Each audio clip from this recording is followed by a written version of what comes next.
Alors la présente journée se veut à la fois classique, mais en même temps innovante, et l'innovation est déjà au niveau de la forme de son installation.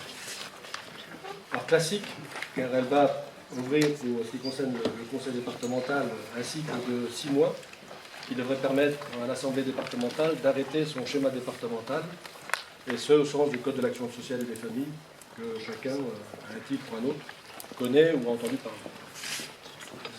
Mais elle est également innovante parce qu'elle veut, cette démarche, s'inscrire dans le cadre du droit culturel, démarche dans laquelle le conseil départemental, le territoire de la Manche est inscrit depuis un peu plus de 2 ans maintenant, avec une dizaine de départements métropolitains, et qui vise à prendre en compte la déclaration de Fribourg dont on va entendre parler tout au long de la journée.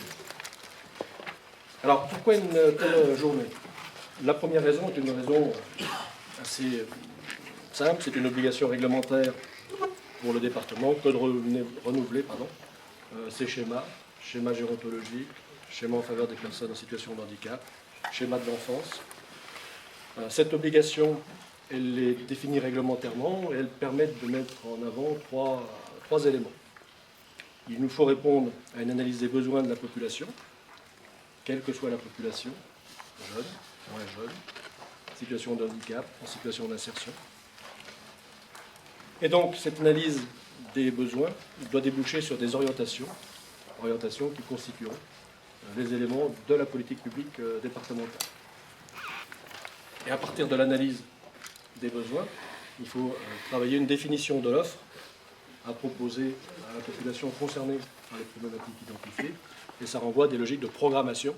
On est dans des modes opératoires qui doivent déboucher sur de la concrétisation, qui nécessite à la fois d'identifier des objectifs, mais également des moyens.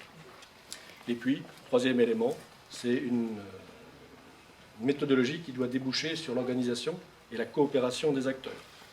Et donc ça doit déboucher sur une organisation médico-sociale départementale qui n'est pas propre au département, mais qui doit associer l'ensemble des acteurs du champ. Mais ces éléments-là doivent néanmoins conduire à rappeler un certain nombre de sujets qui restent quelque part la ligne conductrice de ces schémas. Alors j'en ai identifié quelques-uns, ce n'est pas exhaustif, mais ça a vocation à permettre de poser un peu les différents aspects. D'une part, la primauté du droit commun. Alors, terme un peu barbare, le droit commun, mais c'est indiqué que l'ensemble des habitants de la Manche vivent là où ils vivent, avec ce qu'ils sont et là où ils sont. Et c'est avec ça qu'il faut dans un premier temps travailler. C'est rappeler que le choix des gens, quelle que soit leur situation, c'est d'abord le vivre chez soi, le vivre au bourg. Alors, le mot bourg peut paraître un peu désuet, mais c'est la caractéristique de notre département qui est maillé de bourgs et donc qui conduit les habitants à vouloir être dans cet environnement. C'est la priorité donnée à la prévention. Là aussi, redoutable classicisme. Néanmoins, c'est réaffirmer que l'action publique doit d'abord être une action tournée vers la prévention et que le curatif, entre guillemets, ne vient qu'en second, même s'il est parfois nécessaire. C'est rappeler que l'inclusion est la dynamique de parcours des personnes.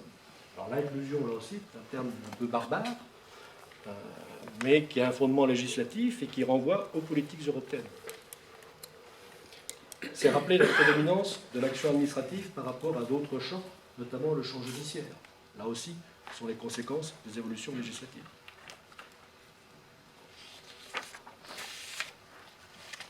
C'est rappeler que le troisième âge se veut un âge actif et non pas une charge, même s'il ne faut pas occulter que l'âge aidant, parfois la dépendance, pour ne pas dire souvent, arrive.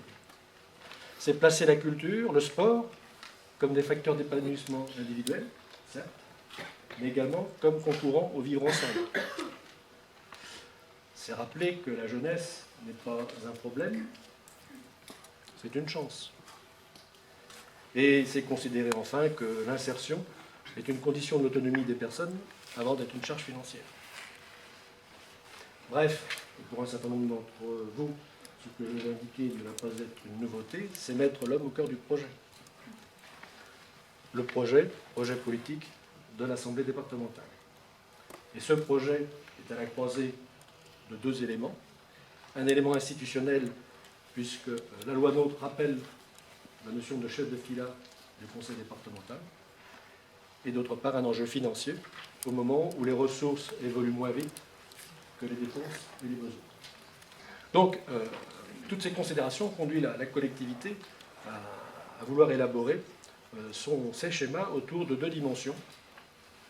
La première, c'est la notion de parcours de vie des personnes. On parle bien des individus, on parle bien de leur réalité. Et ces parcours de vie doivent prendre en compte les territoires de vie de ces personnes. C'est là où ils habitent, c'est là où ils sont. Et donc, chaque trajectoire individuelle, par définition, est singulière et ne peut se résumer des effets de système, de filières, de prédéfinis, à partir du postulat que chacun a des potentialités. Et chaque territoire est d'abord une ressource, un champ des possibles, avant d'être un manque, une insuffisance, ce qui indique que chaque territoire est d'abord un espace de projet. Mais ceci étant, ça ne doit pas occulter un certain nombre de réalités. La première d'entre elles est que les individus peuvent être confrontés à des problématiques limitant leur autonomie, leur participation citoyenne. L'autre limite, c'est que les territoires peuvent être en souffrance et en recherche de développement. Pour la Manche, et dans la suite de ce que je viens d'évoquer, il s'agit d'élaborer un schéma médico-social unifié englobant toutes les politiques, personnes âgées, personnes handicapées, l'insertion, enfance, jeunesse, tout en identifiant les particularités propres à chacune des politiques spécifiques. C'est aussi, et c'est une nouveauté, ce qui de temps en temps amène à considérer que la Manche peut être précurseur, c'est un des éléments qui ressort du programme d'action gouvernemental suite aux États généraux du travail social, qui met en avant la notion de schéma unique. Quand on parle de schéma, on retrouve des éléments classiques, des groupes de travail. Et donc, pour mener à bien cette élaboration de ce schéma, 6 groupes de travail animés chacun par un conseil départemental aidé par deux cadres départementaux, vont travailler de janvier à avril à la déclinaison en termes d'action de ce document. Et donc chacun, ici, ou vos collègues, ou ceux qui n'ont pas pu participer aujourd'hui, bien entendu, pourront concourir en mobilisant ses connaissances du territoire, des publics, des enjeux, des problématiques, à la réalisation de ce document. Et ce qui permettra ensuite à l'Assemblée départementale d'en prendre connaissance, d'en délibérer et d'arrêter un document de référence pour les 5 ans qui viennent. La deuxième raison de cette journée est due donc à la démarche engagée avec une dizaine de départements maintenant autour des droits culturels. Et donc c'est à l'aune de cette démarche qu'il s'agit d'interroger donc la construction du schéma départemental unique.